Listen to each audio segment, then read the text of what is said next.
of God be upon you all. My name is Saravana Kumar. See, Quran says God exists everywhere.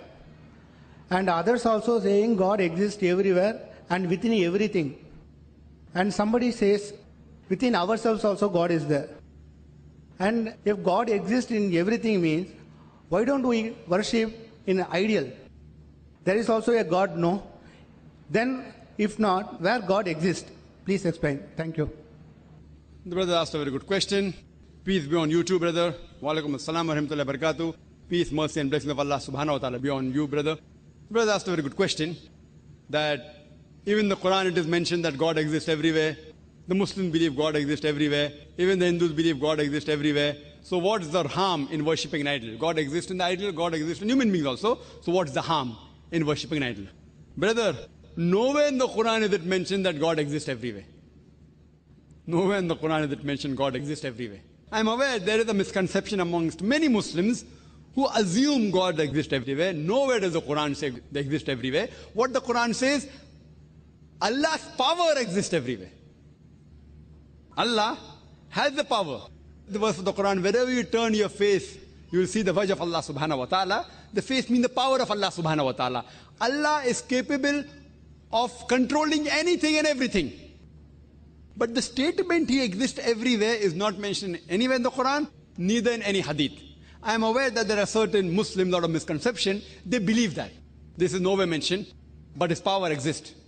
Power exists everywhere. Now regarding your question, where does God exist? And why can't we worship an idol? Where does God exist?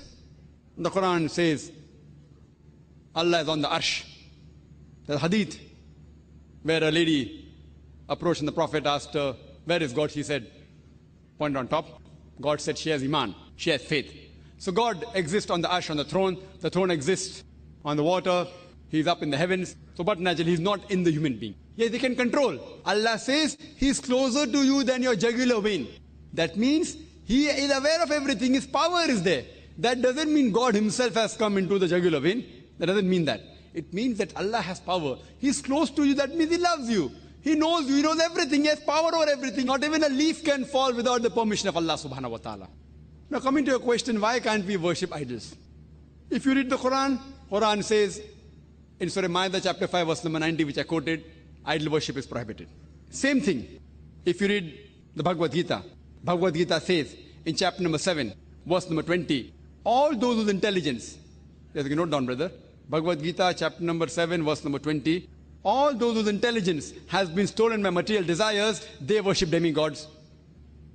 So materialistic people, they do idol worship. If you read the Chandogya Upanishad, chapter number 6, section number 2, verse number 1, it says, Ikkam evidityam.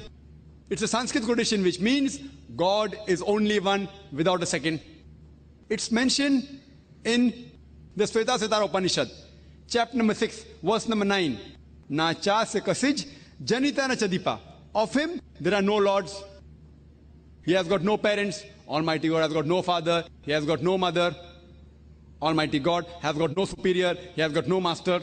It's mentioned in the Shvetasvatara Upanishad, chapter number 4, verse number 19. Na tasya pratima asti. Of Him there is no likeness. It's further repeated in the Yajurved, chapter number 32, verse number 3. Na tasya pratima asti. Of Him there are no images. Almighty God has got no images. So the moment you make an image of Almighty God, you are going against the Veda, you are going against Bhagavad Gita. Bhagavad Gita, Vedas, all the scriptures, they speak against idol worship. For the detail, you can come to my talk on, not tomorrow, next Sunday, 18th of January, on similarities between Hinduism and Islam, and I'll deal with this topic in detail. So even idol worship is prohibited in Hinduism. Why do they do? The Hindu scholars have a certain logic, which you can reply to that also. You come for my talk, similarities between Hinduism and Islam, and inshallah you'll get more knowledge on this aspect. Hope that answers the question.